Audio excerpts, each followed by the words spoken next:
gençler, annelerimiz, hepiniz DEM Parti aday tanıtım toplantısına hoş geldiniz.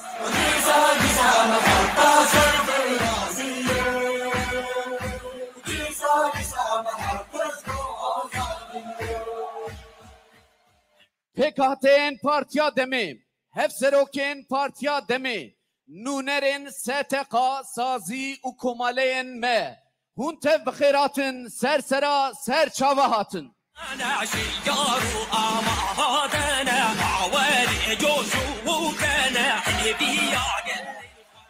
Dayıkin aşitiye u cuanın bez, Huntev bıxiratın, Sersera u Çavahatın.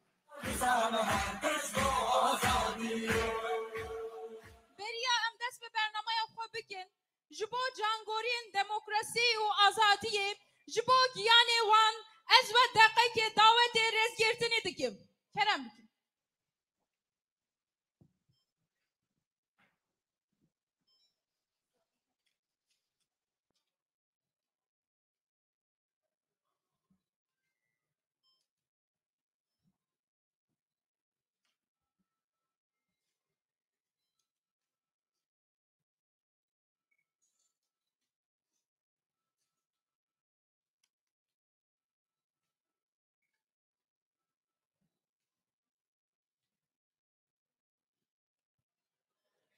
Riyawan de riyame roni bike.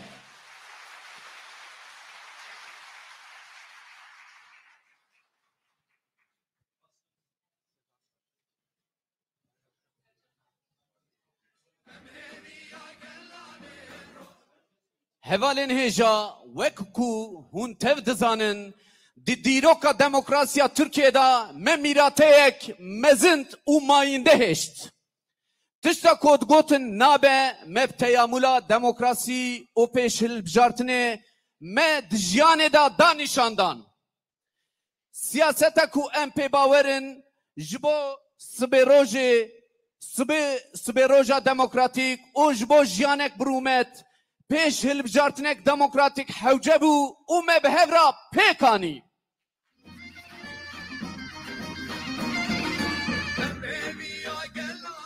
Gelê me nexweşî, astengî, kar û bar hemû tişt danî kêlekê û çûn ser sindoqan. Hemû tişt ji bo demokrasî û azadiyê raya xwe bi kar anîn. Çi kirin gotin em ê hem xwe hem jî bajarên xwe em ê bi xwe bi rêva bibin.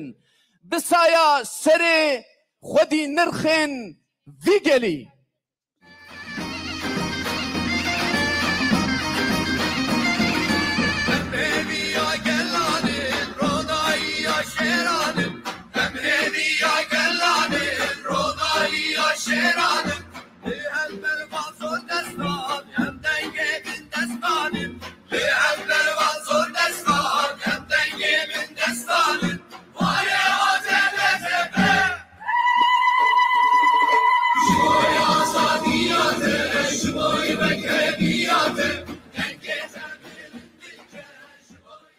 Niha ji malbata şehîdê demokrasiyê Rêzdar Edîb Solmaz ku di 1979 da bi îrada gelê Êlihê bû şaredar û yekemîn car rihê gel di nava rêveberiya şaredariyê da bi kar anî, em gazî Salih Solmaz dikin ji bo axaftinê.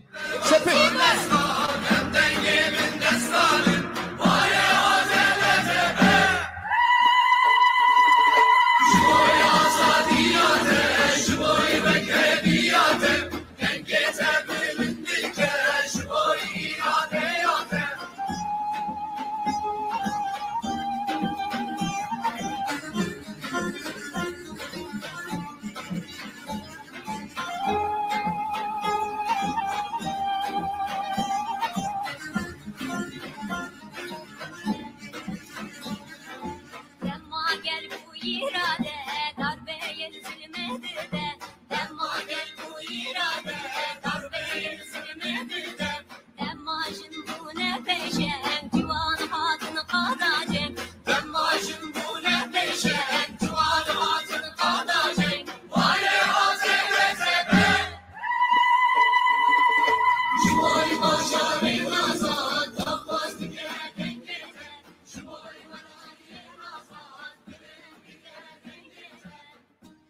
geleme hijab.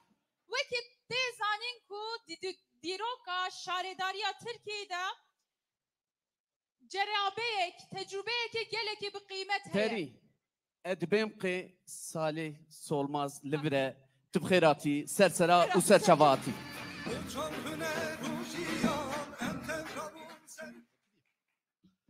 Slavırız tamamı berendama valatime Slavırız tamamı beşleri. Arkadaşlar ben kısaca süreci Türkçe anlatacağım. Daha sağlıklı olacak. Edip Solmaz bir sürecin başlangıcının adıdır. Bu süreç Osmanlı'dan gelen devlet anlayışının ya da devlet aklının yerle bir edildiği Kürt halkının özgür iradesiyle kendisine dayatılan feodal işbirlikçi anlayışının yıkıldığı, tamamen emekçi çocukların ve halkın tümüyle bütünleştiği bir iktidar anlayışıdır. Edip Solmaz anlayışı, özgürlük hareketinin embriyonlaştığı ve iktidarlaştığı bir sürecin adıdır. Edip Solmaz, yerel dinamiklerin kendi iç inisiyatifleriyle oluşturduğu kolektif bir belediyecilik anlayışının Türkiye'deki ifade anlayışıdır. Diğer bir ifade de özellikle Kürt Özgürlük Hareketi'nin demokratik yöntemlerle mücadelesinin iktidarlaşmasının sonucudur. Bugün arkadaşlarımız demokratik yöntemlerle mücadelesinin daha da anlamlaştığının ifadesidir. Bugünkü arkadaşlarımızın vermiş olduğu mücadele, yaratılan sonuçlar, Kürt halkının yığınsal ve kitlesel duruşları, Edip Solmaz gibi yoldaşların mücadelesinin yarattığı sonuçlardır. Ben kısaca Edip Solmaz'ı da genç arkadaşlara söyleyeyim. Edip Solmaz 1974 yılında Kara Harp Akademisi'ni bitirdi. 3 yıllık bir askerlik sürecinden sonra istifa etti. Daha sonra Hukuk Fakültesi, İstanbul Hukuk Fakültesi 3. sınıf öğrencisiyken belediye başkanı oldu. Sonra da katledildi. Tabii bu katliamında, katledilmesindeki temel sebep özellikle bu inisiyatifin, bu duruşun, bu anlayışın yerle bir edilmesi, tahammülsüzlüktür. Bu anlamda genç arkadaşların Edip Solmaz'ı tanıması, mücadeleyi tanıması açısından da son derece değerlidir. Bu konu akademisyenlerin inceleyeceği veya araştıracağı bir konudur. Bu nedenle hepinize tekrar saygılarımı sunuyorum. Başarılar diliyorum. Umarım yan serkeftin, an serkeftin.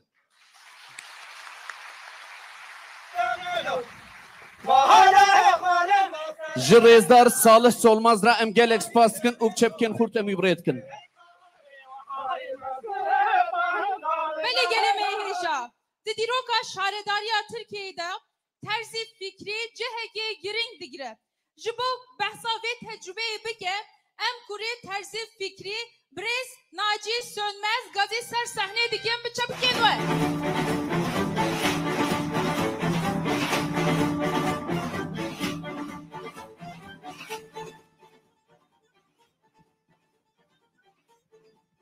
Çok değerli dostlar, sevgili yoldaşlarım, öncelikle bugün Kürdistan'da, Ahmet'te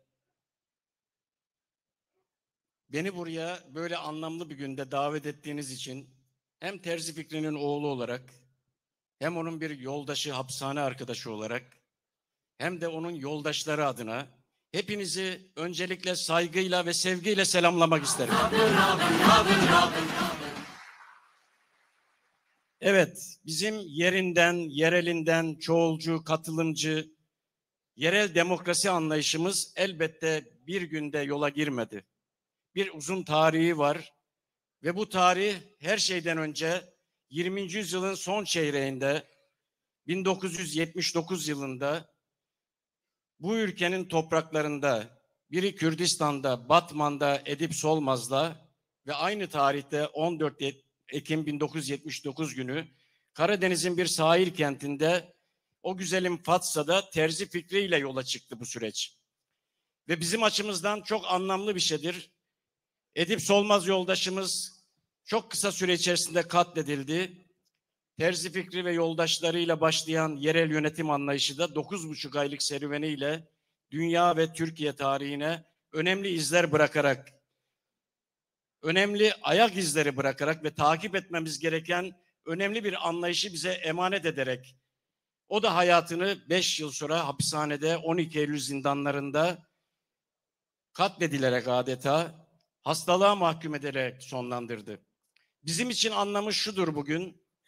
Biz tam da 20. yüzyılın son çeyreğinde dünyada sosyalist sistem, demokratik süreçlerimiz bir kriz yaşarken sadece bir kapitalizm eleştirisi, mevcut düzenin eleştirisi değil, aynı zamanda sol ve demokratik güçleri adına ortaya koyulan bütün süreçlerin de eleştirisini, yani kısacası bir sosyalizm eleştirisini de gerçekleştirerek bir halk demokrasisinin nasıl olabileceğini, nasıl ete kemiğe büründürülebileceğini bize gösteren bir örnek olarak tarihe iz düştü.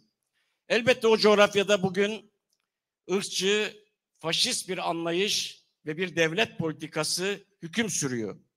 Elbette orası bu özelliğiyle özel olarak 12 Eylülcülerin, bu faşist sistemin özel bir mühendislik çalışması yaparak Türkiye'nin her tarafı savaşa ve çatışmalara bağlı olarak Kürt nüfusun göç ettiği alanlar olmasına rağmen sadece ve sadece steril bir alan olarak Karadeniz coğrafyası Kürtlere kapatıldı.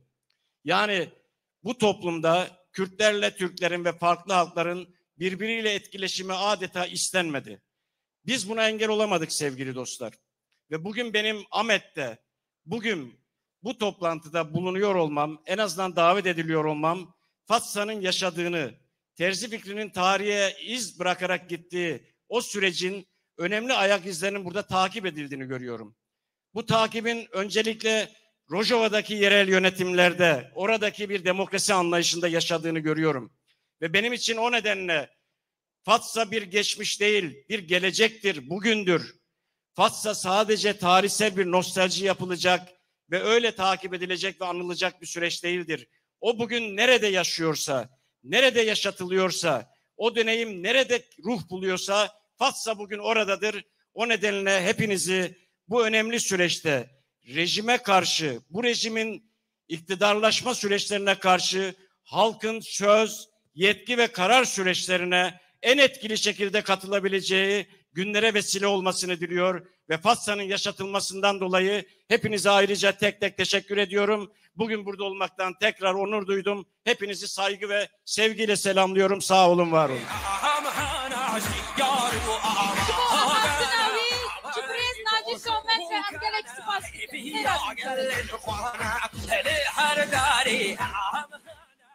Naha درێزێ دا سینەڤزیۆنێک me heye, strana helbijartinê a demê heye.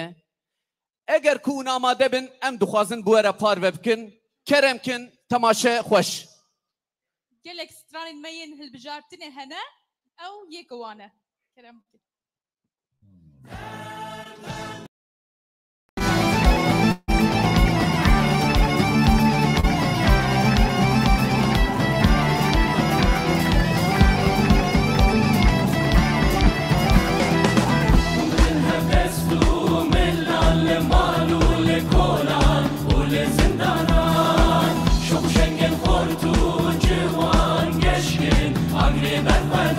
Adare, adare, hediye şahi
ساعت خوش بله نهاجی جبوکو اخافتنا خو بکم هفسروکا گiştiya deme Bres Tülay Hatim oğulları az davet eser sahne dikim. Bıça piken var.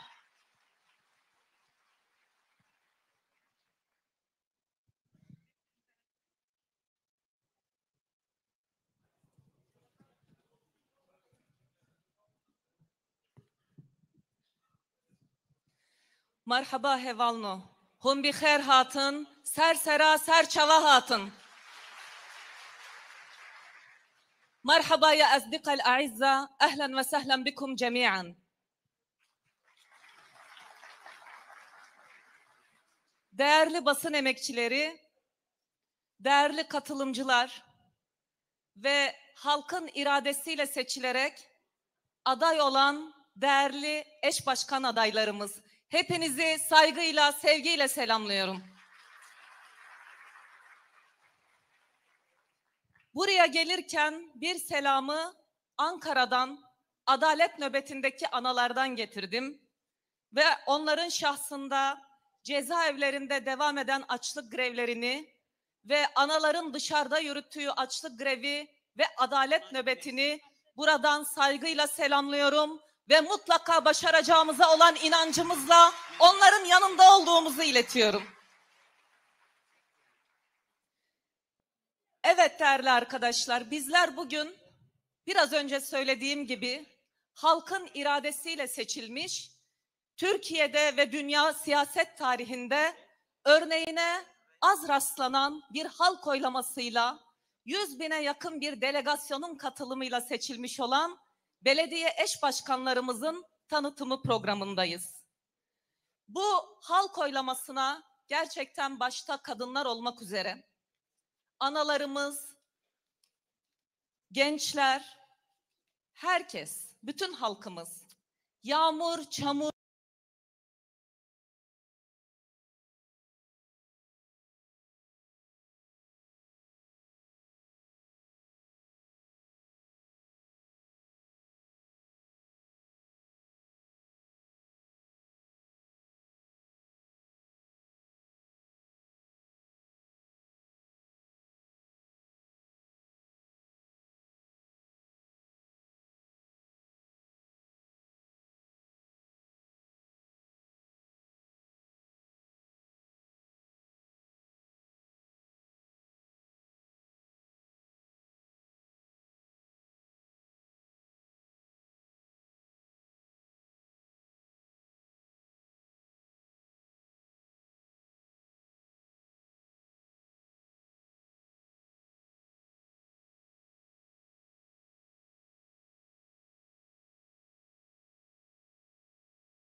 başka belediyelerde bizlerin doğasını ortadan kaldıran, kültürünü, kentini ortadan kaldırmak ve silmek isteyenlere karşı bir ekolojik mücadeledir aynı zamanda.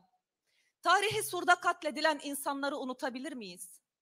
Sur'un silüetinin değiştirilmesini ve adeta 12 bin yıllık bir tarihin ortadan kaldırılmasına gönlümüz razı gelebilir mi?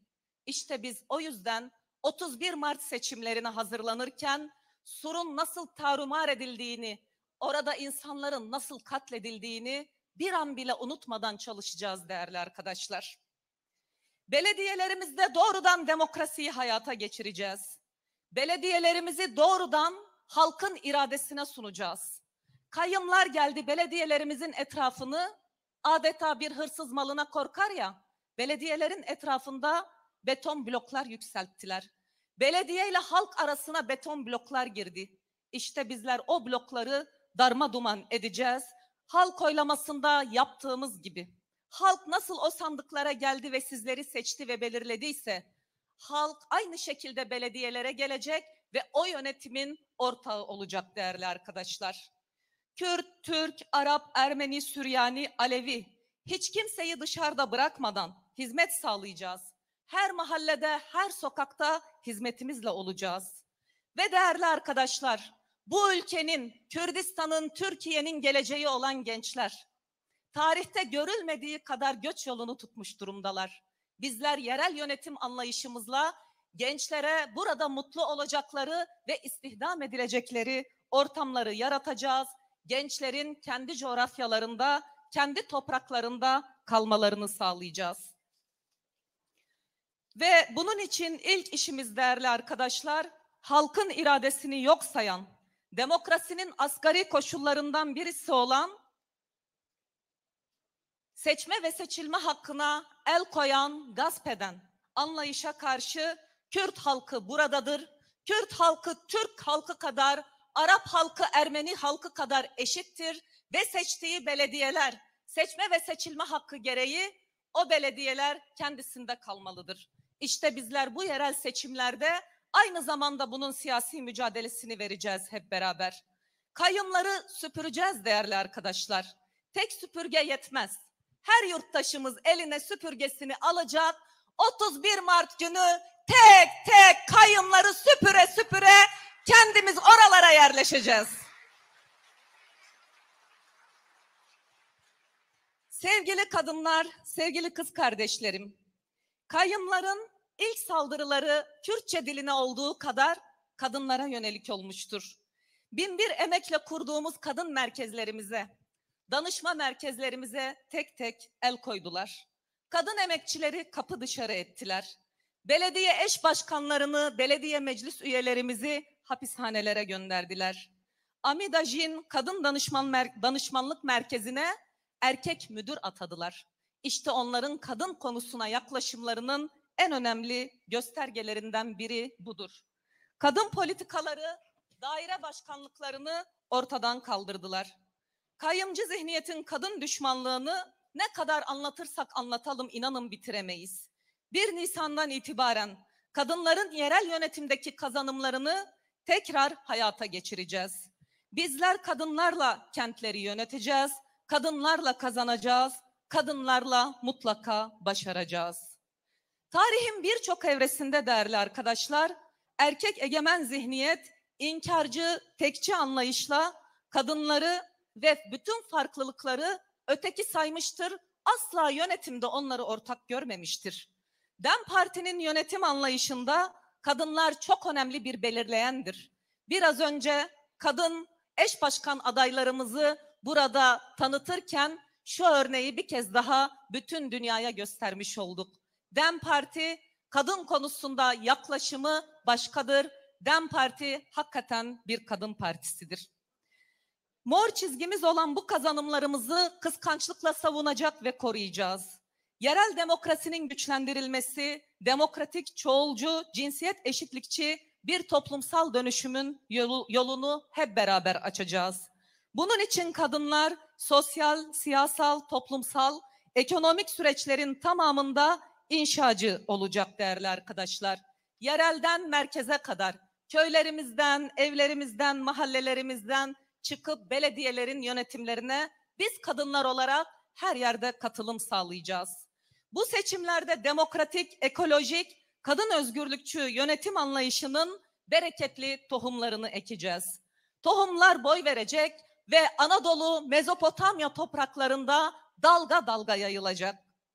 Ve değerli arkadaşlar, bizler merkezi siyasette de hep dillendirdik. Bir kadın bakanlığı kuracağız mutlaka.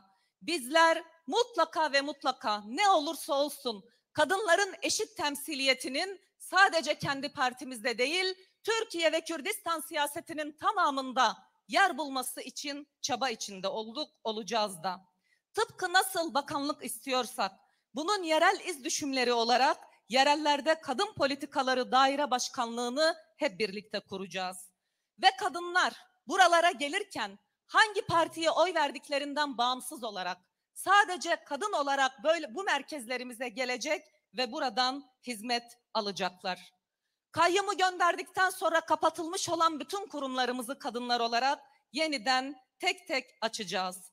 Kadınlara hukuk, psikolojik destek, çeşitli kurslar, kadın emeğinin değerlendirilmesi gibi katkıları sağlayacak kadın istihdamı konusunda da önemli emekler vereceğiz.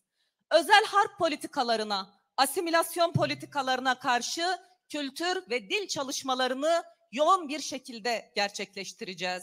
Belediyelerde Kürtçe başta olmak üzere o yerelde konuşulan bütün dillerle hizmet sağlanmasını yolunu açacağız hep beraber. Diller düşman değildir. Diller insanları birbirine bağlayan, bir coğrafyanın farklılıklarının birbirine elini uzatması, dayanışmacı bir toplumu kurması demektir. Ve dilleri düşman görenler görecek ki bizler dillerin dostluğunu yerel yönetimlerimizde hep birlikte yaratacağız. Kayyım yaptığımız işleri aynı zamanda hafızalardan silmek istiyor. DEM Parti yerel seçimlere ilk kez giriyor değil değerli arkadaşlar. Bizim bugüne kadar kapatılan bütün partilerimiz yerel seçimlerde önemli başarılara imza atmıştır. Ve kayyım aynı zamanda sanki biz daha önce hiç belediye kazanmamışız, sanki bizler hiç üretim yapmamışız, sanki bizlerin bir hafızası yokmuş gibi bir hafızasızlık yaratmak istiyorlar toplumdan. Ve onlar görecek ki 31 Mart seçimlerinden hemen sonra o hafızamız yeniden canlanacak. O tarihi birikimimiz, o pratiğimiz yeniden hayat bulacak değerli arkadaşlar. Bu topraklar, bu kültür, insanlar demokratik belediyecilik anlayışımızı çok sevdi ve gerçekten bizleri kabul etti. Terzi fikri Edip Solmaz. Az önce yakınları burada konuştu. Onların başlattığı yolda büyük bir inanç ve kararlılıkla yürümeye devam edeceğiz. Tarihsel bilincimiz, birikimimiz ve deneyimlerimiz yeter ki yolumuzdan sapmayalım. Yeter ki ideolojik duruşumuzdan bir gıdım geri atmayalım. Biz bu tarihi birikim ve deneyimle çok iyilerini sağlamış olacağız değerli arkadaşlar. Coğrafyamız ne yazık ki acılarla dolu ve savaş çığırtkanlığıyla baş başa kalmış bir dönemden geçiyor değerli arkadaşlar. Savaşlar ha başladı ha başlayacak. Savaş yorgunu bu coğrafyamızda halklar başarı haberi bekliyor. Bu önemli başarıların uğrak yerlerinden birisi olacak olan 31 Mart seçimlerimizde bizler bu başarıyı bütün bölge halklarına hediye edeceğiz. Ve halklar için başarı demek bir domino etkisi yaratır. Buradaki bir başarı, Ahmet'teki bir başarı bütün bölgeyi, ülkeyi en iyi şekilde etkiler elbette. Bunun da farkındayız. Ve bizler seçim çalışmalarımızı yaparken dar manada belediyede bir iktidar kazanmak gibi asla ele almayalım zaten. Bizler halklara neler kazandırdığımızın bilinciyle çalışmalarımızı yürütmeliyiz. Azmimizin, motivasyonumuzun buradan gelmesi gerekiyor arkadaşlar. Bizler sandıktan DEM Parti'yi çıkardıkça, haritayı mora boyadıkça mutlaka yol bulacağız, yol açacağız, başaracağız ve mutlaka başaracağız değerli arkadaşlar.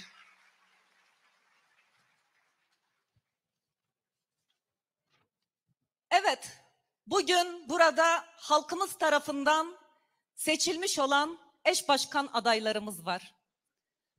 Ancak seçimlere girerek bu demokrasi şölenine katkı veren çok sayıda arkadaşımız oldu. Bunlar DEM Parti'nin demokrasi karnesinin en iyi şekilde not almasını sağladı bu arkadaşlarımız, yoldaşlarımız. Seçilemeyen arkadaşlarımıza buradan sesleniyorum. Bu bir demokratik yarıştı değerli arkadaşlar. Bu demokratik yarışta yakın yoldaşlarımız ve arkadaşlarımız seçilmiştir. Ama sizden en büyük talebimiz, sizler seçilmiş gibi mahalle mahalle, ev ev hep beraber gezmek ve bu tarihi başarıya hep birlikte imza atmak ve sizlerin buna ortak olması çok önemli, çok kıymetli. Az önce belirttik değerli arkadaşlar. Bizim mücadelemiz seçme ve seçilme mücadelesi değildir tek başına. Bu mücadelemizin bir parçasıdır sadece. Bizim mücadelemiz bu coğrafyada ezilen ve sömürülen bütün halkların özgürlüğü için, ezilen ve sömürülen bütün işçilerin, emekçilerin, kadınların, bütün farklılıkların özgürlüğü ve adaleti için biz mücadele ediyoruz. Bu düşünceden asla kopmadan eminim ki hep beraber bu çalışmalara her birimiz kendimiz adaymış gibi bu çalışmalara katılım sağlayacağız değerli arkadaşlar. Ve siz değerli adaylarımız, en büyük görev sizlere düşüyor değerli arkadaşlar. Hem kendimizin belediyecilik anlayışını, DEM Parti'nin yerel yönetim anlayışının nasıl hayat bulacağını sağlamak. İlk ödevimiz elbette seçimleri kazanmak ama ikinci ödevimiz birinci ödevimizden daha önemli. Bu düşüncelere bağlı olarak, DEM Parti'nin programına bağlı olarak halkın taleplerini gözeten bir yerden belediyeciliği icra etmek, örnek olmak, bütün Türkiye'ye ve bütün dünyaya DEM Parti yönetirse nasıl yönetiri göstermek, siz değerli eş başkan adaylarımızın, ki ben eş başkan diyorum, seçilmeyecek olarak hiçbirinizi görmüyorum ve lütfen hiç kimse seçilmeden gelmesin, onu da altını çizmek istiyorum. Ona göre çalışalım hep beraber. İl örgütlerimizle, ilçe örgütlerimizle, kanaat önderlerimizle hep beraber elimizi taşın altına koymamız gereken bir dönem. DEM Parti'nin demokratik yönetim anlayışıyla ekolojik, kadın özgürlükçü, çoğulcu paradigmasını özümseyerek yöneteceğiz. Bundan hiç kuşkumuz yok. Bununla ilgili de öncelikle halkımız sizi seçerek size güvendi. Bizler de DEM Parti yönetimi olarak sizlere bu konuda güvenimizi bir kez daha ifade ediyoruz. Ben değil, biz anlayışıyla yönetmeliyiz belediyelerimizi. Kayyımdan sonra halkımızın özlediği belediyecilik anlayışını halkımıza mutlaka taşımalı, mutlaka göstermeliyiz. Halkımız adına ağır bir sorumluluk yüklendik değerli arkadaşlar. Bu tarihsel, anlamlı ve kıymetli sorumluluğu en iyi şekilde başta eş başkan adaylarımız, eş başkanlarımız olmak üzere en iyi şekilde parti olarak taşımak gibi bir görev ve sorumluluğumuz var. Bu bizi seçen halkımıza karşı acılar içinde barış talep etmekten geri durmayan analarımız için, acılar içinde kıvranarak kendi kayıplarının acısını bile yaşayamayan ailelerimiz için, mezarlarının tahrip edildiğini izleyen analarımız, ailelerimiz için, çocuğunun cenazesinin nerede olduğunu bile bilmeyen analarımız için, halkımız için, Kürtçenin rahatça bu ülkede konuşulması için, ana dil olarak görülmesi için, bu ülkede bir tek ezilen ve sömürülen kalmayana dek bu mücadeleyi biz yürüteceksek değerli arkadaşlar, bütün bu değerlerimizi hatırlayarak hep beraber bir seferberlik ruhuyla çalışmak durumundayız. Bunu yapacağımıza inanıyorum. Bunu halk oylamasında bu halkın iradesini ve partimizin iradesini bir kere daha hepimiz deneyimledik. Buna olan inancımla hepinizi saygıyla, sevgiyle selamlıyorum. Mutlaka başaracağız, mutlaka kazanacağız. Serkeftin, serkeftin, serkeftin.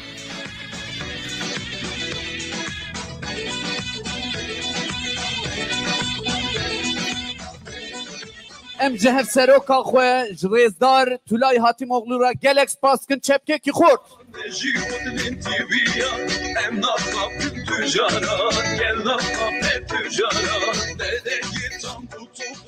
هوالین هجا جکرما خورا کسی که وسایتین خواه آن عربین خواه دريدا اولسر قالدرمي بارك كرنا ترافيكاتيا ويبكشي نبرا هرن خودي العربي خو دركفن نهاجي دريزيدا هف سروكي بارتيا ديمقراسي ووكهفيه ريزدار تونجر باقرهان ام دعوتي سرقلاتو مسك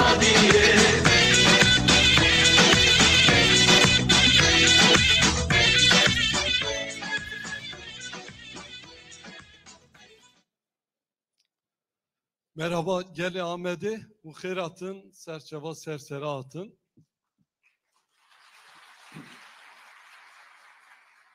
Merhaba, Reyhavali Edip Solmaz, Fikri Sönmez, Reyhavali Ape Musa, Vedat Aydın, Muheyrat'ın. Sernave Navenda, Dem Partiye, Slav Ormeti Huvera Peşkeş tıkım. Beli demek ki pır gring peşyameyi. Ez baverim em gel hemmuh tev namzeti xu ev seroki şaraderiye em ve demi serkeftini va xelaskın boy hem yaran da serkeftini dixazım. Değerli Ahmet halkı, çok değerli belediye iş başkanı arkadaşlarım, değerli barış anneleri, kadınlar, gençler, Kürdistan'ın dört bir yanından bugün Ahmet'te bu demokrasi şölenimizi onurlandıran hepinizi saygıyla, sevgiyle selamlıyor. Hepimize başarılar diliyorum. Evet, yıkılmayan, yılmayan, bütün zulüm ve zor politikalarına rağmen ayakta duran bir mücadelenin temsilini yönetiyoruz. Sadece devletin zoruyla, baskısıyla, faili meçhul cinayetleriyle, işkenceleriyle uğraşmıyor, bunlara karşı direnmiyoruz. Bir yandan da Kürt halkı, Kürdistan halkı, Türkiye halkları ve emekçileri olarak bu zulüm devletine, bu merkeziyetçi anlayışa, bu tek adamların yönettiği, karar verdiği bu siyaset anlayışına da aynı zamanda Kürtler olarak demokrasi öğretiyoruz. Bu demokrasi mücadelesinde, bu demokrasi şöleninde, bu halk oylamasında, bu zalimlere, bu merkeziyetçilere, bu kadını, genci, Aleviyi ve diğer halklar ve inançları yok sayanlara demokrasi dersi veren ve bunda emeği olan siz değerli halkımızı, çalışanlarımızı, gençlerimizi, sandık kurullarımızı saygıyla selamlıyorum. Emeğinize sağlık. Sağ olun, var olun. Emin olun değerli Kürdistan halkı, bugün tarihe büyük bir not düştük. Eş başkanlık sistemini uyguladığımız zaman baskı altındaki bir halk, yok sayılan, inkar edilen bir halk, böylesine demokratik, eşitlikçi bir anlayışı acaba yaşama geçirebilir mi, başarır mı, başaramaz mı diye kuşkular vardı. Ne yaptık? Eş başkanlık modelini neredeyse yasal statü kazandırdık. Ne yaptık? Dünyanın dört bir yanında 100 yıllık devlet geleneği, demokrasi geleneği olan ülkeler dahi Kürtlerin kendi bağrından çıkardığı eş başkanlık sisteminin nasıl uygulanıldığını, nasıl hayata geçirildiğini öğrenmeye çalışıyorlar. Kentlerimizi ziyaret ediyorlar, belediyelerimizi ziyaret ediyorlar, eş başkanlık sistemini anlamaya çalışıyorlar. Devletsiz, statüsüz bir halkın dünya demokrasi mücadelesine, toplumsal cinsiyet eşitliğine dönük bir yaklaşımının dünya tarafından izlenmesi, takip edilmesi siz değerli halklarımızın emeğiyle ve çabasıyla oldu. Evet, daha çok dersler veriyoruz, daha çok dersler vermeye çalışacağız. Siz de takip ediyorsunuz. Her seçim döneminde siyasi partilerin genel merkezinin önünde bir yığılma olur. İnsanlar günlerce Ankara'nın yolunu yol ederler. Aday olmak için partilerin genel başkanlarıyla, partilerin merkezlerinde yapmadıkları diplomasi, vermedikleri taviz yok. Aday olmak istiyorlar. Biz dedik ki dünyaya hem direnişi, hem mücadeleyi, hem cin cihan azadi diyerek Orta Doğu'da bir demokrasi vaası yaratan Kürtler bu seçimlerde halk oylamasıyla bir kez daha dünyaya örnek olsun, bir ders versin. Biz ne yaptık? Genel merkezi kapattık. Neredeyse gelen giden olmadı. Niye? Biz dedik ki Ahmet halkı öznedir, Serhat halkı öznedir, Dersim halkı öznedir. Seçilmek istiyorsanız, bu halka hizmet etmek istiyorsanız, bu halkı yönetmek istiyorsanız bize değil, tek adama değil, partinin genel merkezine değil, halklarımıza gidin, sokaklara gidin, caddelere gidin, pazara gidin, gidin Kürt halkından onay alın, sonra bize gelin dedik.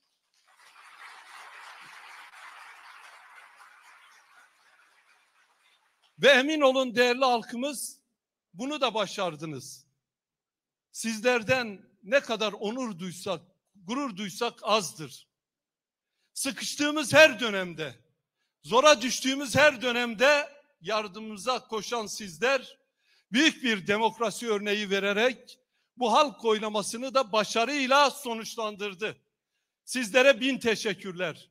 Eminim ki bugün burada ortaya koyduğumuz bu demokrasi modeli de yine bir gün demokrasi tarihinde, dünya demokratik mücadelesinde Kürtlerin dünya halklarına hediye etmiş olduğu bir model, bir sistem olacaktır. Evet değerli arkadaşlar, Tülay Başkan söyledi, zor bir dönemden geçiyoruz. Sistem irademizi yok saymak için elinden gelen bütün çabaları ortaya koyuyor. Yok gerekçelerle kayyumlar atıyor, yok gerekçelerle irademizi gasp ediyor. Zannediyorlar ki Kürtler belediye bir iki dönem gasp edilince mücadelesinden vazgeçecek. Zannediyorlar ki Selahattinleri, Gültenleri, Figenleri, Leylaları cezaevine attıkları zaman biz genel merkezlerimizi kapatacak, onların önünde eğileceğimizi zannediyorlar. Bizlerin Mazlum Vari, bizlerin Vedat Aydın Vari, Musa Anter Vari direneceğimizi, duracağımızı, bu halkın özgürlük mücadelesi için her şeyi göğüsleyeceğimizi bir türlü anlamadılar. Ama inşallah sizin sayenizde 31 Mart'ta onlara Kürt'ün her şeye rağmen vazgeçmediğini, durduğunu, direndiğini, iradesine, örgütüne, partisine sahip çıktığını hep birlikte bir kez daha göstereceğimize inanıyorum.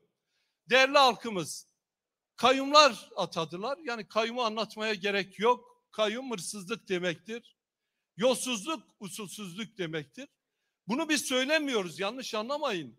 Devletin kendi Sayıştay'ının tutmuş olduğu raporlarda da Mardin kayyumunun yaptığı usulsüzlükler, yolsuzluklar buradan Ankara'ya yol olur.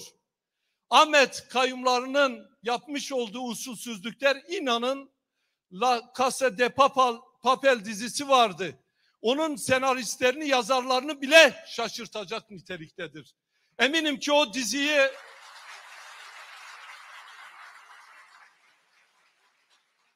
o diziyi çekenler bu kayyumların yolsuzluğunu, usulsüzlüğünü görselerdi belki o dizileri yapmazlardı.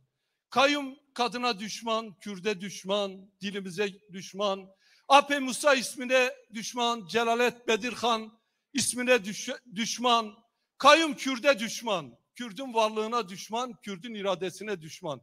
Ne yapacağız? Tülay Başkan söyledi. 31 Mart'ta bunları Ankara'ya yollayacağız. Merak etmeyin, sarayın 1000 odası var. Hepsi orada kendisine yatacak, konaklayacak yer de bulur, iş de bulur.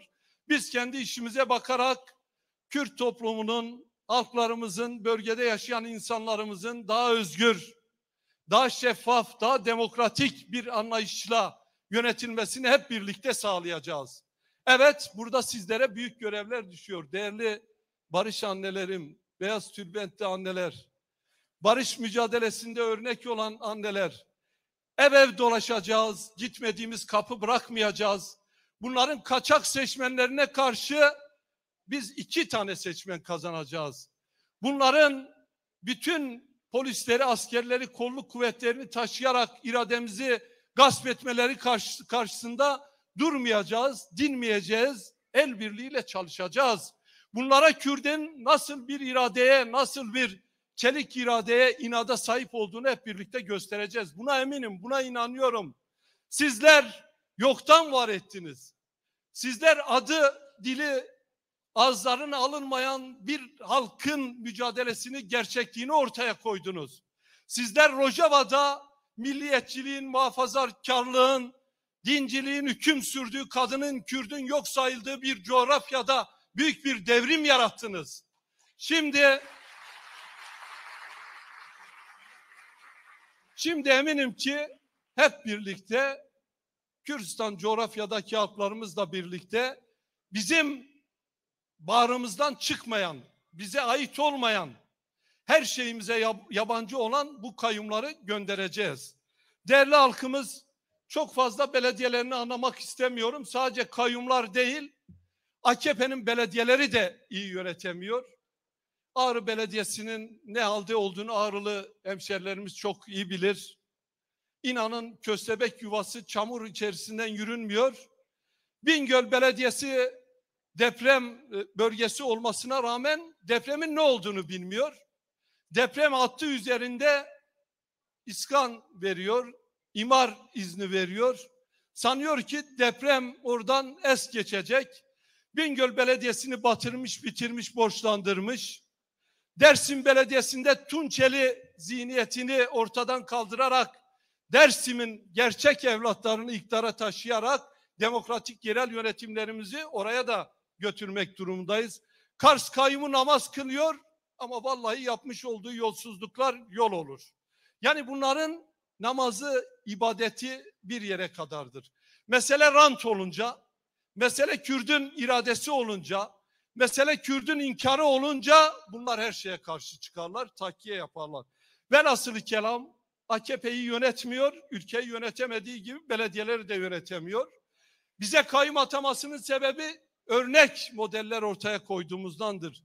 Siirtli arkadaşlarımız bilir, bir dönem biz de orada belediye başkanlığı yaptık. Emin olun suyu kesilen tek bir hane yoktu. Parası olmadığı için okula gidemeyen tek bir öğrenci yoktu. Kadın kooperatifleri kuruldu. Açlık, yoksulluğu önlemek için elimizden gelen her şeyi yaptık. Halkın belediyesi olduk. Sadece Kürtlere değil, orada yaşayan Araplara, Türklere de eşit hizmet götürerek ciddi bir model ortaya koyduk. Şimdi 25 yıldır yaratmış olduğumuz büyük bedellerle bu modeli batıya taşımaya, AKP belediyelerini alarak oralara götürme gibi bir sorumluluğumuz olduğunu belirtmek istiyorum. Bunları başaracağımıza inanıyorum. Değerli arkadaşlar, evet, yeni bir model uyguladık. Kimi eksiklerimiz olabilir, kimi yetmezliklerimiz olabilir. Yeni uygulanan her şeyde ufak tefek kimi arızalar ortaya çıkabilir. Eminim ki önümüzdeki dönem şimdi ortaya çıkan bu eksikleri de birlikte gidereceğiz. Şimdi aday olan bütün arkadaşlar bizim arkadaşımız, yoldaşlarımızdır. Dosyasını aldığımız yarışa giren bütün arkadaşlar bizim için eş değerdedir. Sadece seçilen eş başkanlar değil, seçilemeyenler de bizim yol arkadaşlarımızdır, bizim değerlerimizdir. Bizim birlikte yürüyeceğimiz, birlikte mücadele edeceğimiz, birlikte bu zoru göğüsleyeceğimiz arkadaşlarımızdır. Dolayısıyla çağrım onlara, siz yenilmediniz, kaybetmediniz. Hep birlikte halkımız kazandı, modelimiz kazandı. Önümüzdeki dönem seçilen arkadaşlarımızla birlikte birebir, daha güçlü, daha çok çalışarak, daha büyük çalışarak bu halkın hizmetinde olduğumuzu kanıtlayalım. Biz bir seçim partisi değiliz. Kimin nereye seçildiğinin bir yere kadar önemi var. Önemli olan Kürt halkının geleceğidir, mücadelesidir. Önemli olan bu mücadele için kaybettiğimiz binlerce insanın onuruna onuruna layık olmaktır. Cezaevinde bizim başarımızı bekleyen, direnen, açlık grevine giden, Kürtlüğünü, dilini, kimliğini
sandığı önünüze koyduk. Sizin ortaya çıktığınız sonuçları esas aldıysak lütfen siz de bize inanın. Sizin aleyhinize olan hiçbir şey yapmayız. Kürt halkının demokratik mücadelesine zarar veren bilerek tek bir şey yapmayız. Biz birbirimize güvenerek, birbirimize inanarak, örgütümüze, merkezimize, kurumlarımıza sahip çıkarak bu zulüm düzeniyle baş edebiliriz. Ben baş edeceğimize, kazanacağımıza 31 Mart'ta ezilenlerin, yoksulların, ötekilerin, Kürtlerin tekrar demokratik yerel yönetimler anlayışını iktidara yönetime taşıyacağına olan inançla siz emek veren, bedel veren, bu demokrasi modelini hayata geçiren halkımız önünde saygıyla eğiliyor. Hepimize başarılar diliyorum. Serçeftin. Em gelek spas dikin ji bo axaftina Brest Tuncel Bakırhan. Merhaba. Diriş perdaya derya reş keske zora dişlev ferat. Diriş perda derya sevgiş keske zora dişlev ferat. Desti dayika kedi tarajin elişin hati. Desti dayika kedi. Hevalên hêja wekî ku hûn dizanin berxwedêrên zindana ji bo naşkênandina tecrîtê ji bo azadî û aşitiyê niha di çalakiya berxwedanê dane em jî li pêşber wan bejna xwe ditewînin û em çalakiya wan silav dikin bijî berxwedana zindana.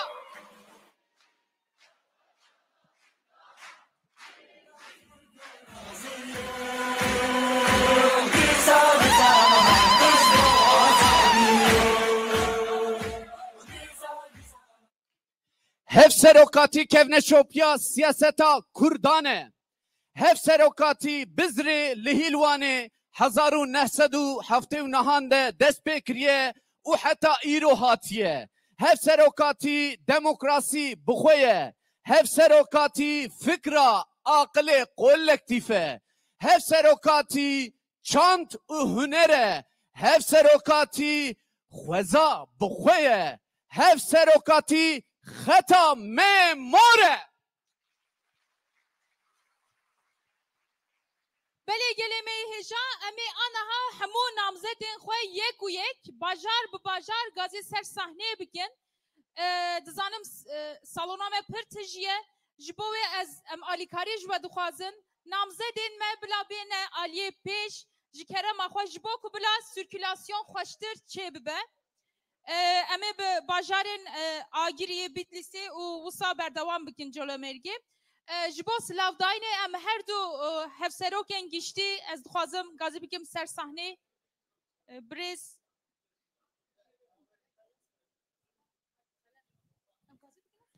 Ede em ê dest bi bernama xwe danasînê bikin ji kerema xwe re hevserokên partiya Gel a Demokrasî û Wekeliyê Rêzer Tuncer Baqirhan û Rêzdar Gülay Hatîmoğlu'm davetê ser dikin.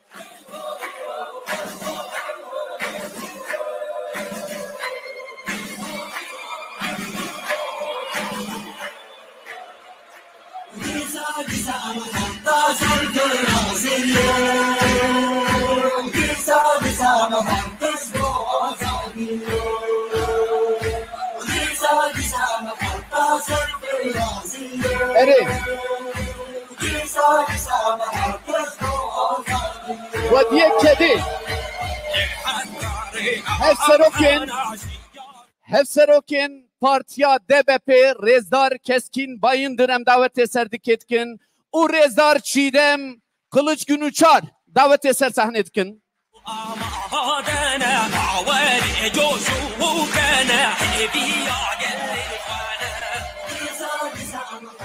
Belê em dest pê dikin em bi bajara Agiriyê dest pê dikin. Bila namzetên me ji kerema xwe bila amade bin. Namzedê hevşaredariyê yê Giyadînê Agiriyê Birêz Adnan Doğan. Namzetên hevşaredariyê yên Bazîda Agiriyê Aygül Aşan û Kenan Alkan. Namzedên hevşaredariyê yê Patnosa Agiriyê Birêz Rojbîn Kartal Manzak û Birêz Cabir Tozun. Namzetê şaredariyê Avkevra Agirî Mehmet Ali Budak.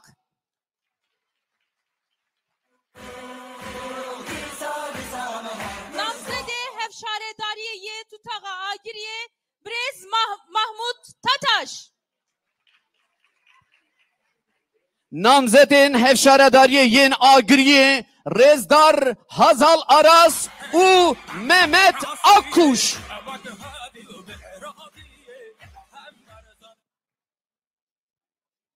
Em serkeftinê namzedên xwe dixwazin her hebin her hebin.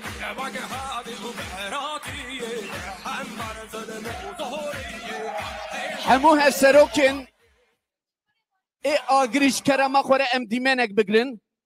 Hevserokên me yên Agirî ê navçeyê ê bajaroka tev ji kerema xwe re werin platformê dîmenekê em bistînin. Divê navberê da lollipop di dest we de hene em dixwazin dîmenek xweş bigirin. Dengê muzîkê û wan lollipopên destê xwe bilind kin ji kerema xwe re. Dengê çepka. هشتان دن جوته کسی جوان بیگا آوازیش با سر گفته دفسی جل جیانو آزادی هشتان دن جوته کسی جوان بیگا Gelek spas dikin ji bo namzedên xwe her hebin. Hûn dikarin derbasiyeciyê xwe bibin her hebin. Serkeftinê dixwazin.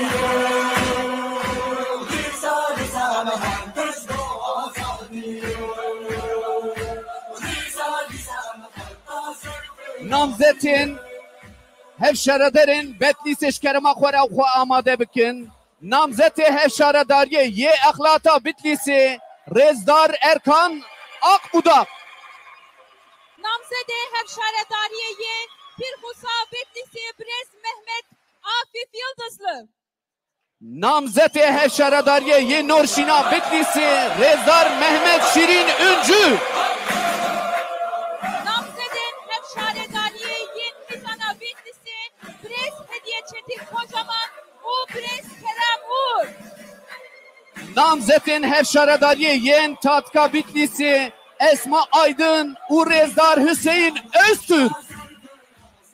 Namzedê hevşaredariyê yê Tetwana Bitlisê Birêz Mümin Erol.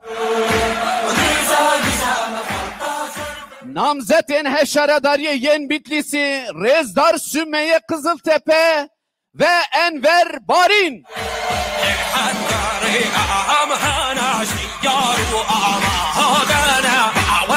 جوشو كان في عقل الإخوان لحرق Hev şaredarên me yên betlîsê tevlivirin. Dîmenekî em bigirin û em wan dawetî cîwan dikin.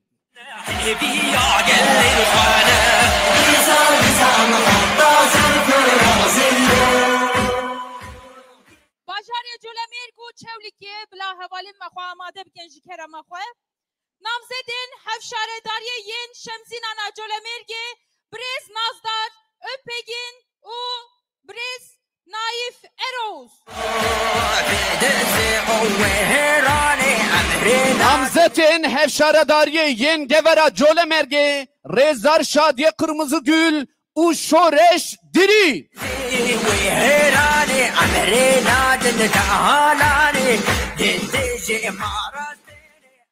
Namzedên hevşaredariyê yên Colemêrgê Birêz Viyan Tekçe û Birêz Mehmet Sıdık Akış. Hemû hevşaredarên me yên Colemergê ji kerema xwe re em dîmenek bigirin. Ger ku me dîmenek girtibe em hêdî hêdî derbasî ciyê xwe bibin, em derbasî namzetên hevşaredarên Cewlikê bibin.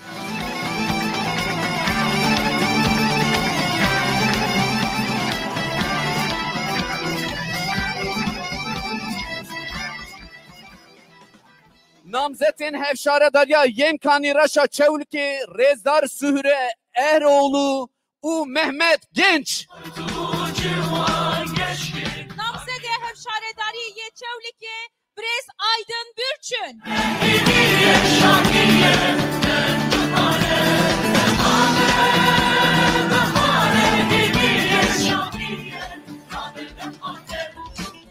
Em serkeftinê ji bo namzedên xwe dixwazin. Gelek spas.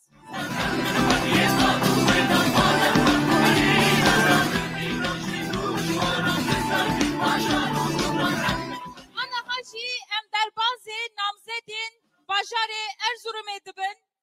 Namzedên hevşaredariyê yên Xunûsa Erzurumê Birêz Meral İmre Alagöz û Birêz Gürsel Eren.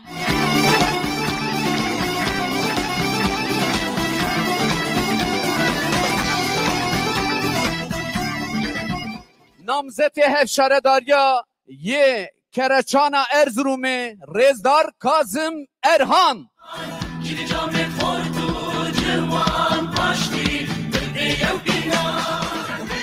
Namzeda hevşaredariyê ya Qereya Ziya Erzurumê Birêz Bahar Göksu.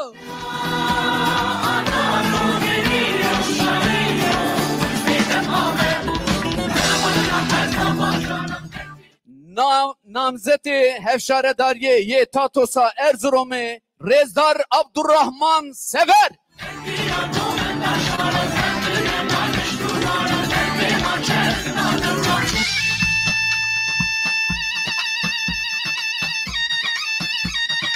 Denge çepkeve.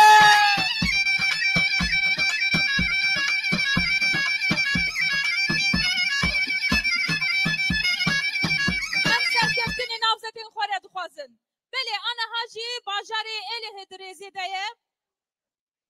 Namzedê hevşaredariyê ye Qubîna Êlihê Birêz Mehmet Akif Akın. Bi çepikên we.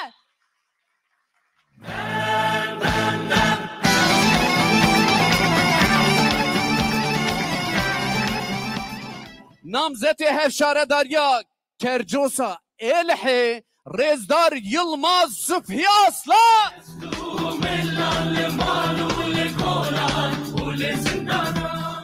Namzedên hevşaredariyê yên Hezoa Êlihê Birêz Hülya Öztekin û Birêz Mehmet Reşit Haşimî.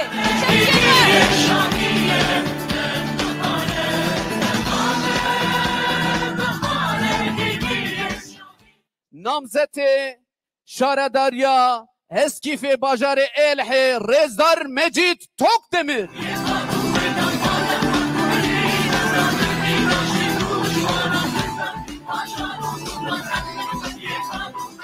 Namzedê hevşaredariyê yê Gireşîra Êlihê Birêz Osman Ekinci.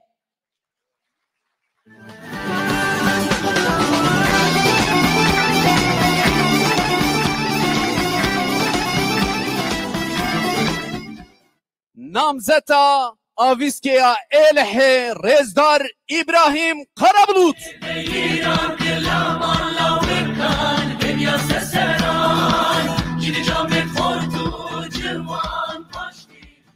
Namzetin hevşaredariye yen bajarı Elhe Rezdar Gülistan Sönük u Mehdi Özsüzük.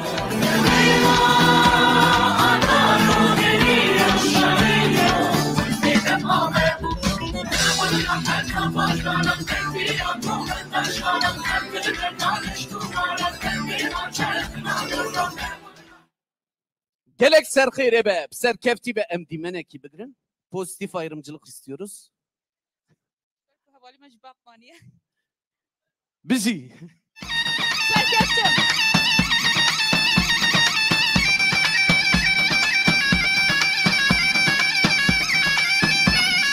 Veli ana hacıyı doğru da bajarı ıdırı heye. Namzedin bajarı ıdırı. Namzeda hevşaredari ya kulpa ıdırı. Brez kader yiltav.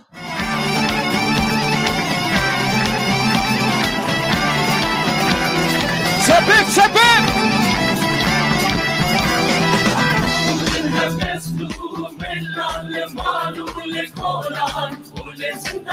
Namzeta hevşaredariye ya başana idiri Rezdar Alya Akkuş Usadık Zira.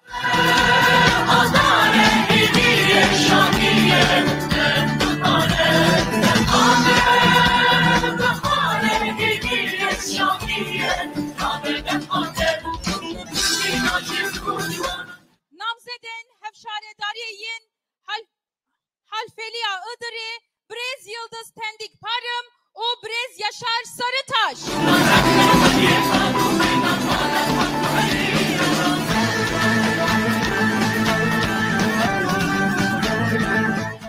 Namzeti hevşaredariye ye hoş habera idiri Rezdar Ömer Çelik.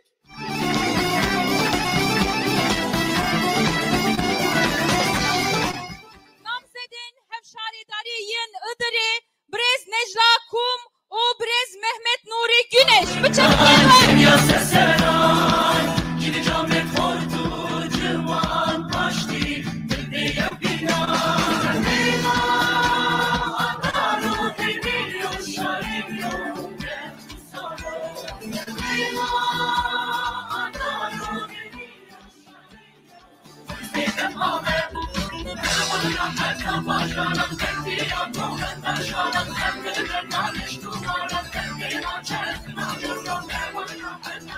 Çekin kurt em hevşaredarin kod daveti ciyavant kin.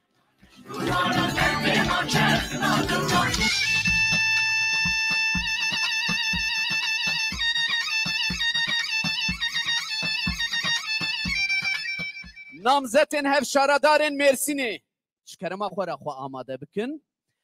Namzetin hevşaredariye yen Akdeniz'a Mersin'i Rezdar Nuriye Arslan u Hoşyar Sarı Yıldız.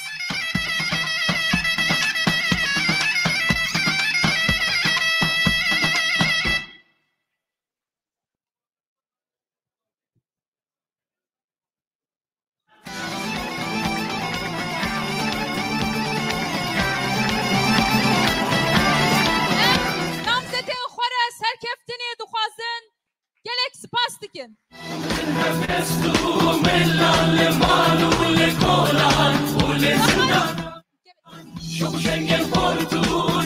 Hacîr dorî da bajarê Mûşê heye. Namzedên hevşaredariyê yên Qopa Mûşê Birêz Aryan Doğan û Birêz Arafat Kardağı.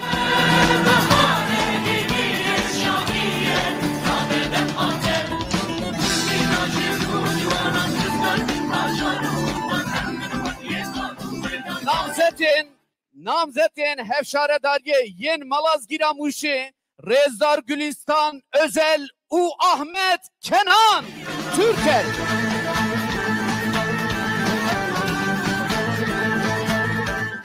Namzedin hevşaredariye yen Gımgıma Muşi Birêz Gülbahar Kaya u Birêz Kıyasettin Aydemir. Bıçak gelme.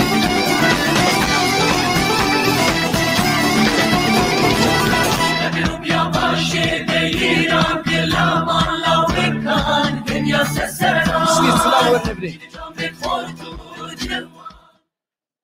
namzeti hevşaredariye Muşi Rezdar sırrı söylemez.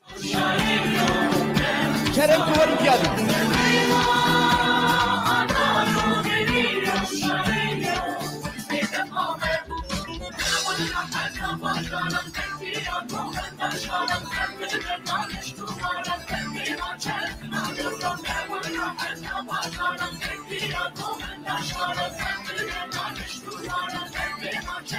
Bi çepkê xurt hevşaredarên xwe em birê dikin, davetê ciyawan dikin.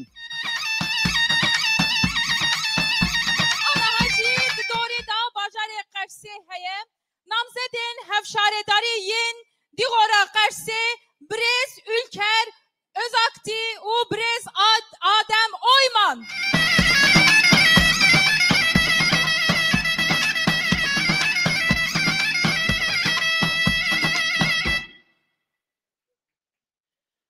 Namzetên hevşaredariyê yên Qersê Rêzdar Arzu Savaş Derman û Kenan Karahancı.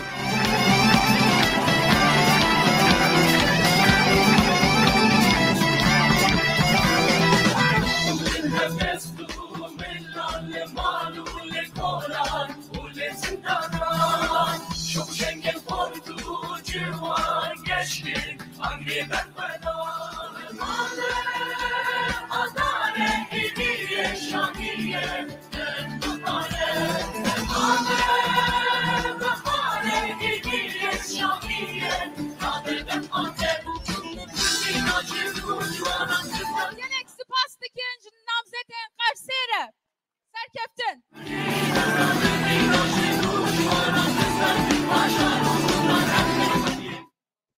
Erê, namzetên hevşaredarên Semsûrê Rêzdar Kamile Ocak û Hüseyin Uzun.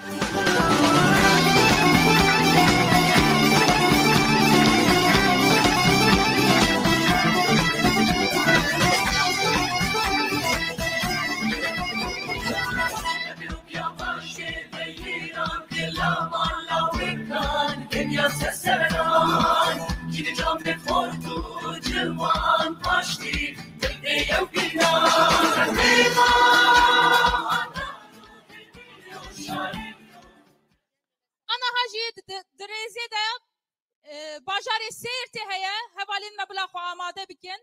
Namzedê hevşaredariyê yê xana Hewêla Sêrtê Birêz Sümeyye Karasu û Birêz Şefîk Günel.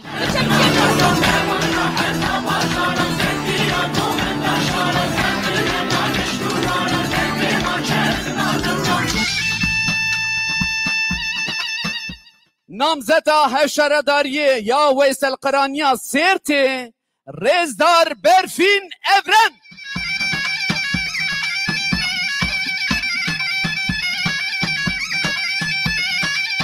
Namzedên hevşaredariyê ya Dihaya Sêrtê Evîn Ertan û Hüseyin Oktay'ı. Biçebikin me.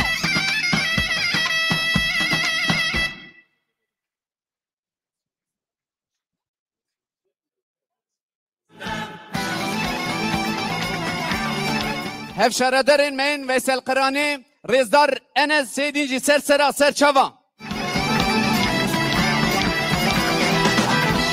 Namzetên hevşaredariyê yên Misirceya Sêrtê Rêzdar Sadiye Aktin û Ali Rıza Bingöl.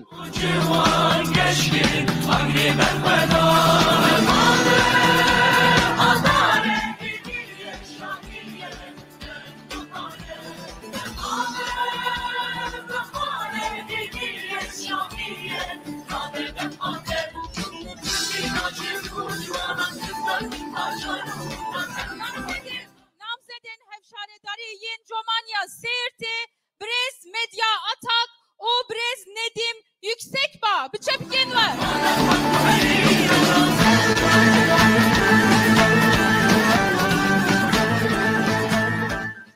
Namzetê hevşaredariyê yê Zoqeyda Sêrtê Rêzdar Abdulhekim Sevgili.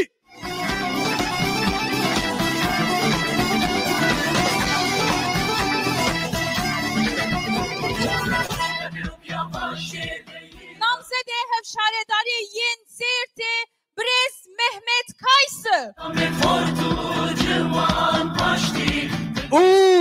Safiye Alagaş.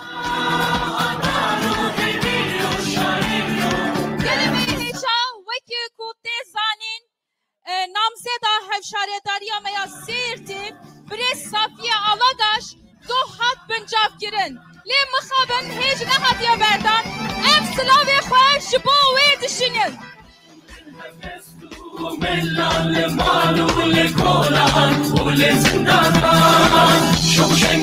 Spas dikin ji bo namzedên xwe her hep.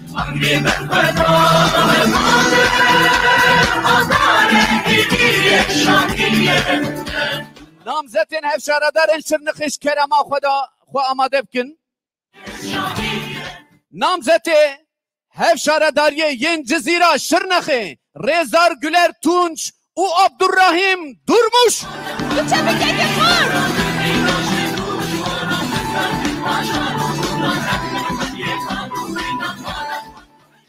Namzedên hevşaredariyê yên Sirtkoya Şirnexê Brez Halime İlçin û Brez Fahrettin Akman. Biçe bikeke xor.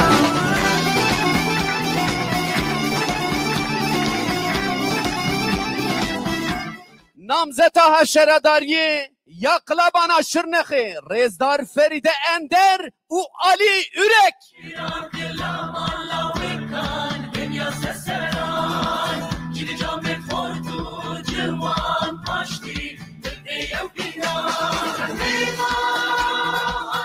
Namzedê hevşaredariyaya Hezexas Şirnexê Brez Doğan adı belli.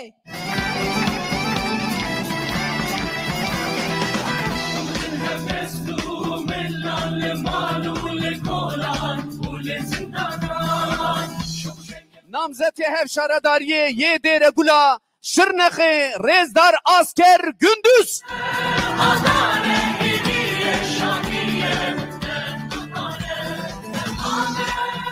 Namzedên hevşaredariyê yên Silopyaya Şirnexê Brez Jiyan Ormanlı û Brez Renas Nadir Onuk. Biçe bikeke xor.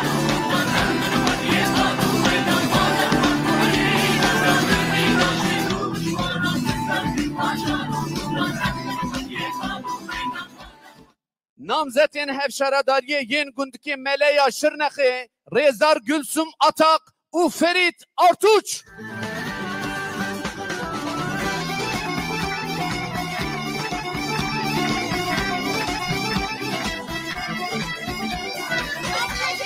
Namzedê hevşaredariyê Şirnexê Brez Turan Saltan. Biçe bikên we.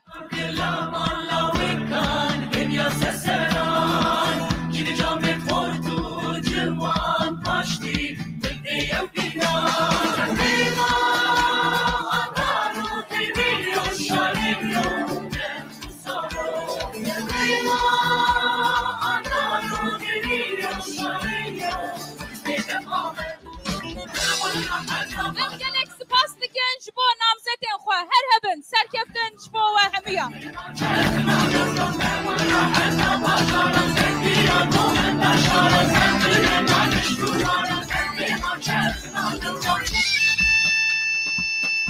Ana hacî di dorê da bajarê Xarpetê heye namzedên hevşaredariyê yên depa Xarpetê biborin Brez Songül Düzgün û Brez Cafer Oğur. Biçe bikeke xor.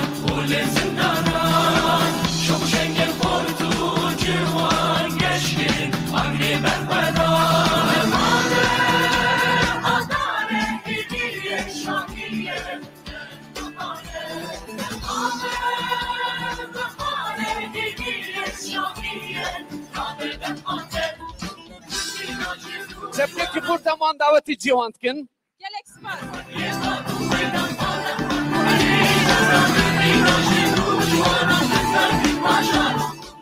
Namzetên hevşaradarên Mêrdînê bira xwe amade bikin.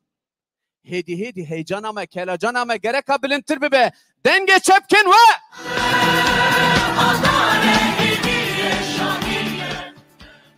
Namzeta hevşaradariyê ya Dêrika Mêrdînê Rêzdar Songül Özbahçeci.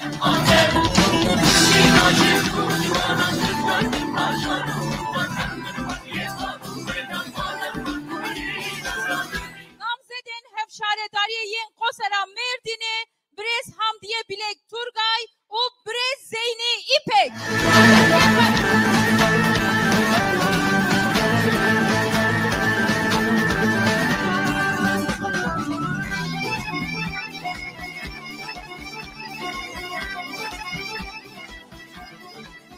Namzetin Artukluya Navçeya Merdin'i Rezdar Hayriye Filiz Yücesoy u Rezdar Mehmet Ali Amak.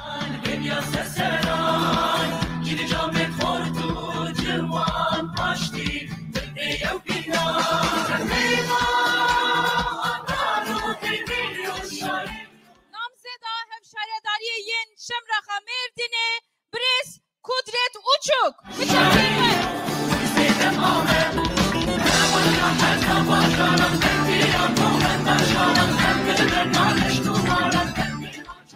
Namzetin Hevşaredariye Yenne Sevina Merdin'i Gülbin Şahin Dağan u Selahattin Ay.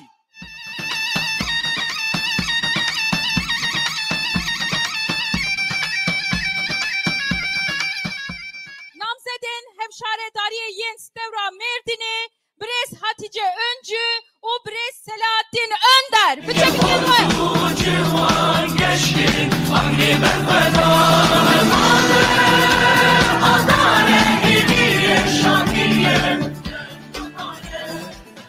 Namzeta Hevşaredariye Yarışmla Merdin'i Rezdar Songül Tunç.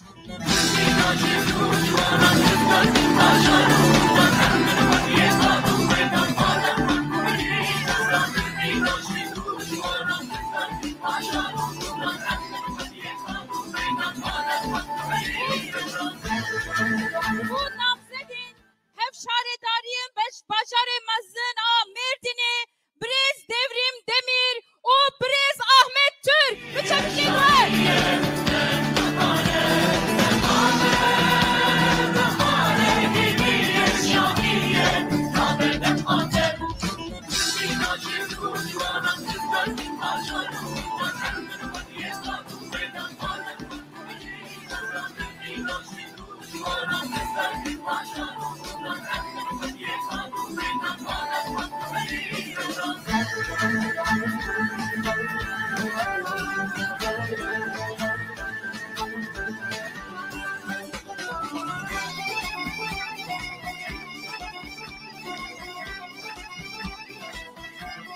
Merdin Bajarek Dilokiye. Çepkeki Kurt.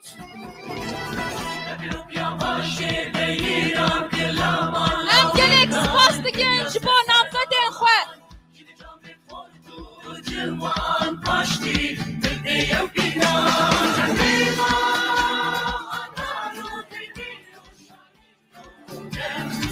Namzetin men waniş kerema xwere xwe amade bikin. Wan sare.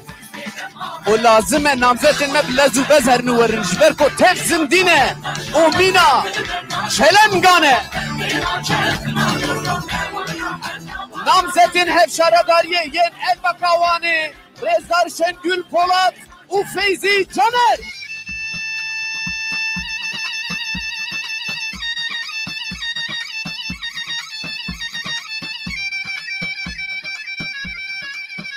Namzedên hemşaredariye Çaldıran Avani Brez Fettah Hasçelik.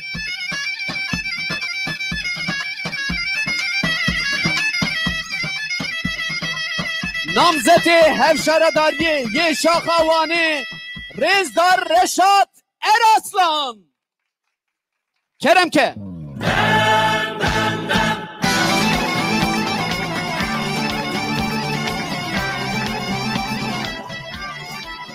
Namzedên hemşaredariye yen Artemit Avani. Namzedên hemşaredariye yen Artemit Avani Brez Rabia Başak Koç u Brez Cemil Komi. Biçebiken ve. Namzetin hevşaredariye yen Erdişavani. Rezdar Güler Temel u Baran Bilici.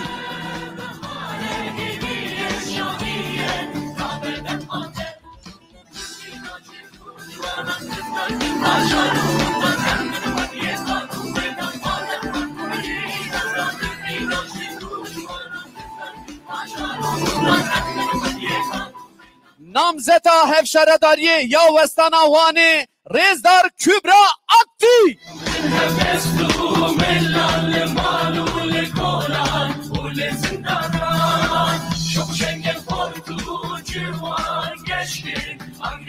Namzede hevşaredariye Payız Avavanê Brez Mehmet Tahir Ertaş.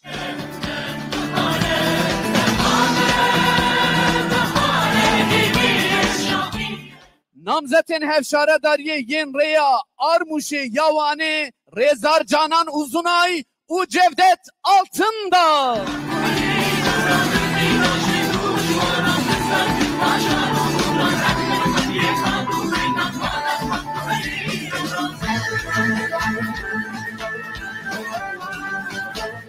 Namzede hevşaredariye Ye Begir Avanê Brez Barış Yılmaz.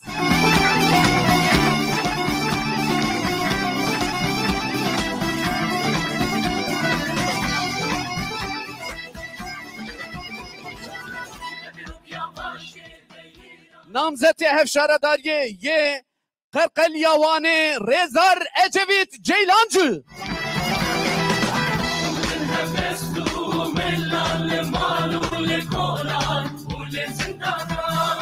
Namzede hevşaredariye Ye Seraya Wanê Brez Davut Acar.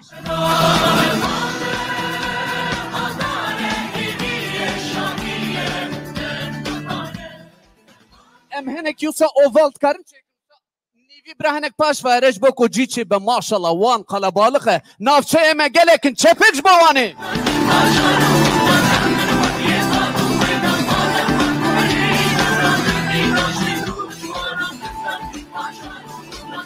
Namzetin hevşaredariye Yen Zoravaya Wanê Rêzdar Xanim Akkoş û Ümit Keser.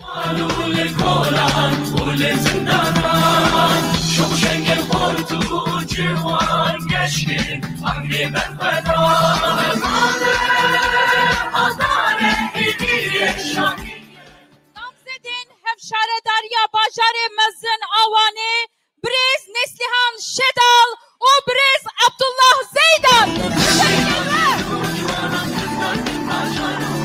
Başkanım bunu hinek karin başkanım. Bu neçin?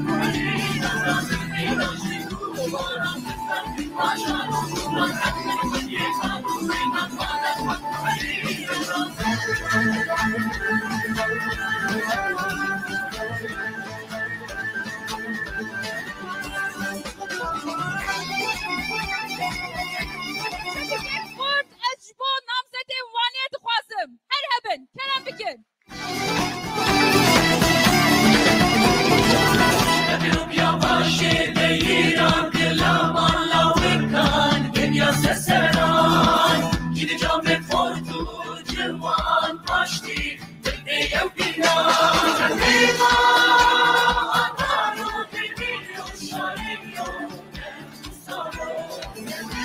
Bitşepkin Xurt em hevşaredarên xwe davetî cîwan dikin.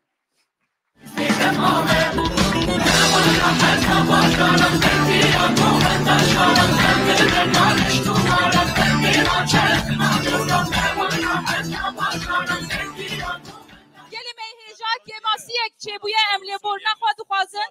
Namzedên kerborana hevşaredariye kerborana Mêrdînê Brez Asya Gezer û Brez Ramazan Akın em gazî ser sahneyê dikin.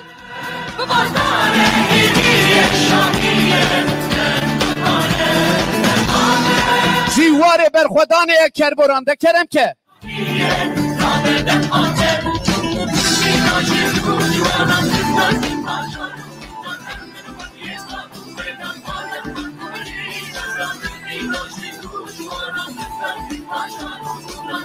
Em gelek spas dikin ji bo namzedên xwe.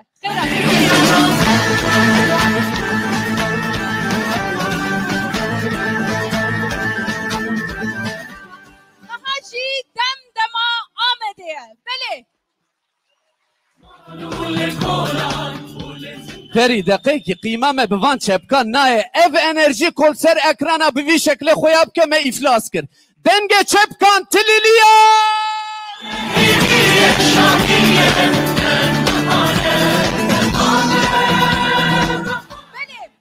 Namzedên hevşaredariye yên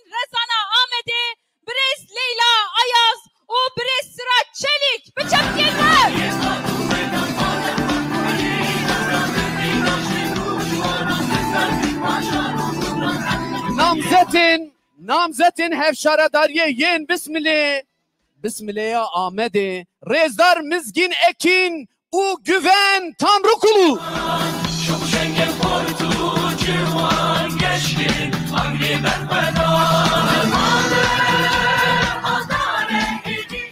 Namzedin hevşaredariye yen Çınara Ahmet'e Brez Semra Akyüz u Brez Mahmut Ulus. Bıçabiken ve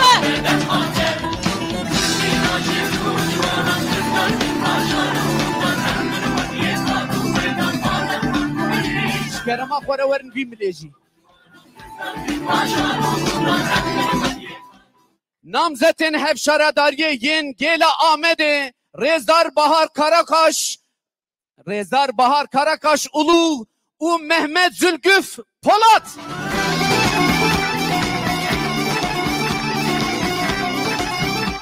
Namzedin hevşaredariye yen Erganya Ahmet'e Brez Birsen Azak Bayar u Brez Şiyar Güldiker.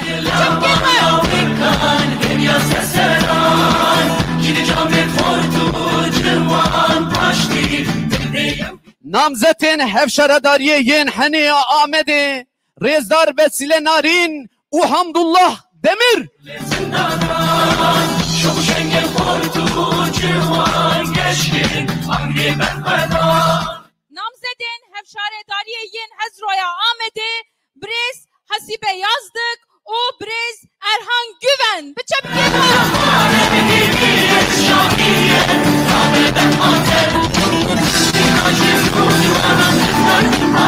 Ver ne bileci, şkerama korever ne bileci. Eri.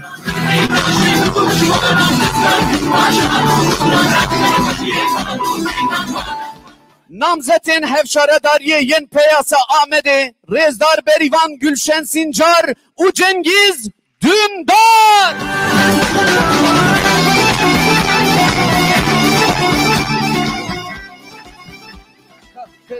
Endisa çember çekin. Heneki emedin avdaherin. Biraz içeriye girelim. Evet. Aynen. Sizler öyle. Aynen. Namzede hevşaredariye ye Karaza Ahmet'e Brez Mehmet Şık.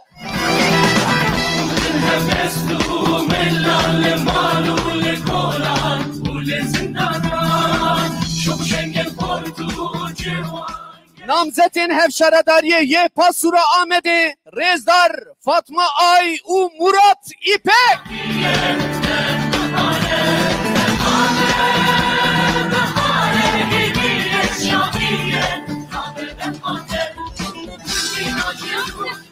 Namzedin hevşaredariye yen Licaya Ahmet'e Brez Dilek Diyar Özer o Brez Fırat Demir. Bıçak gelme.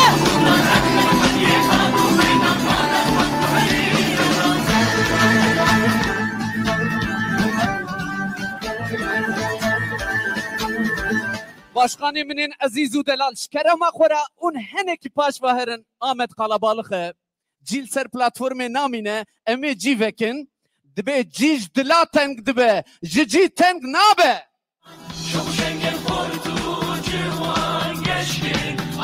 Namzetin hevşaradariye yen farkina Ahmet'e Rezdar Sevim Biçici u Kadri Eser.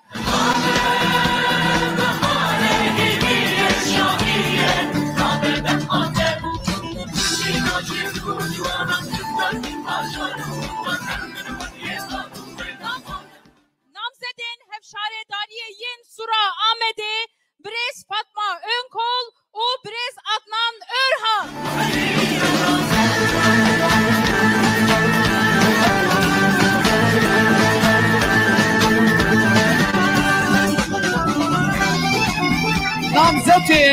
Namzetin hevşaredariye yen Bajari Nuhi Ahmet'e Rezdar Safiye Akdağ u Mehmet Ergün.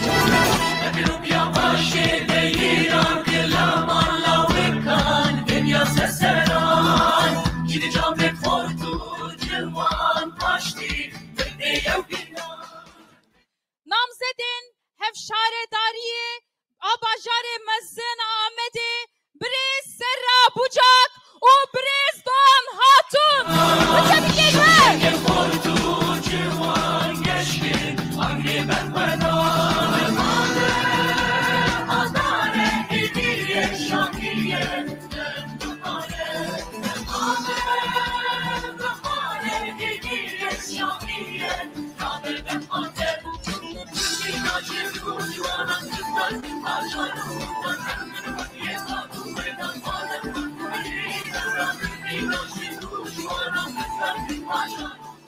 Maşallah.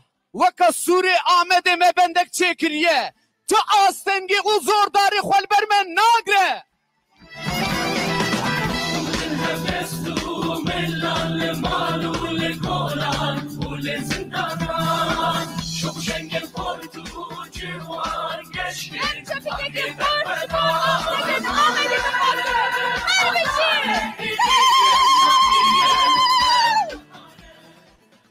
Naha em hevşaredarên xwe Amedê naşênin, em hemû hevşaredarên xwe davetê platformê dikin.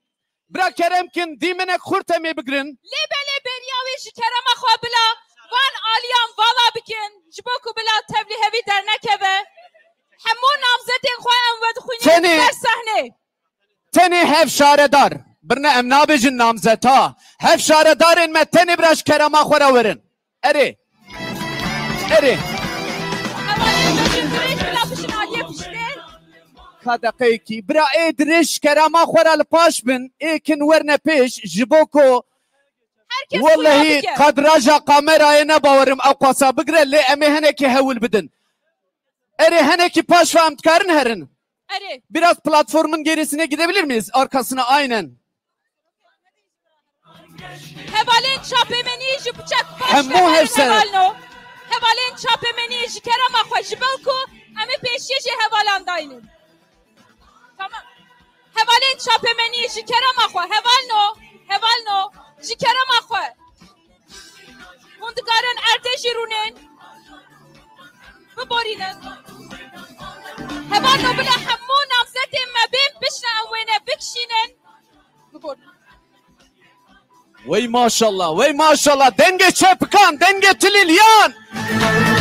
Heval, heval.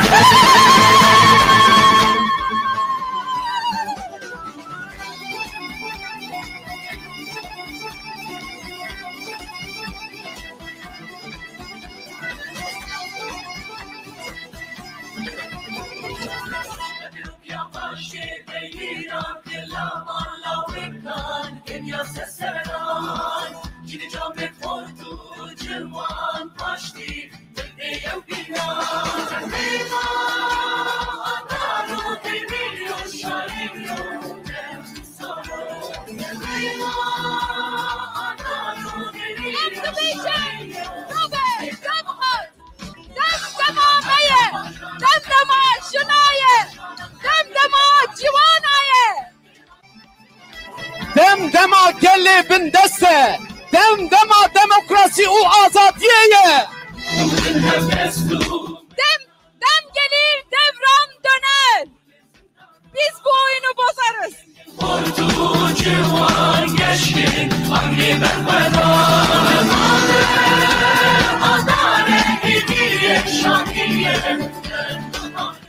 Em hemû şaredarên xwe pîroz dikin. Serkeftin, serkeftin, serkeftin. Ji bo pîrozbayiyê tev li benda yekê Nîsanê bin.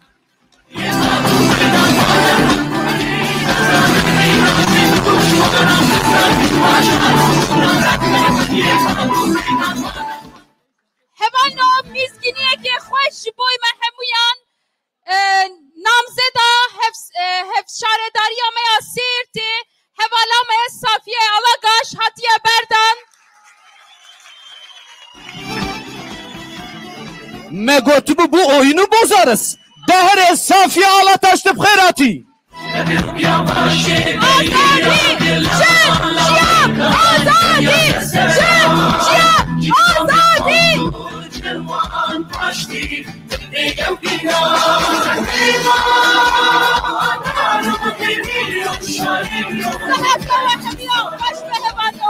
Muncarekim bixêr hatin, sersera, serçava hatin. Em hatin dawiya bernamaya xwe. Emî şahiya xwe ya mezin Suhuyekî adarê pîroz bikin. Ji bo wê enerjiya xwe xilas nekin em hê nû dest pê dikin. Bijî Dem Partî bijî. Denge ve denge. Hevalin heja em hebo jwe tevara spaskin jibo tevli buna ve jibo keda ve deste ve dile ve rehe ve cane ve bedena ve dinava sıhhat ve kuvvet da be. Eş u keder jwe dur para düşmano ne ara be.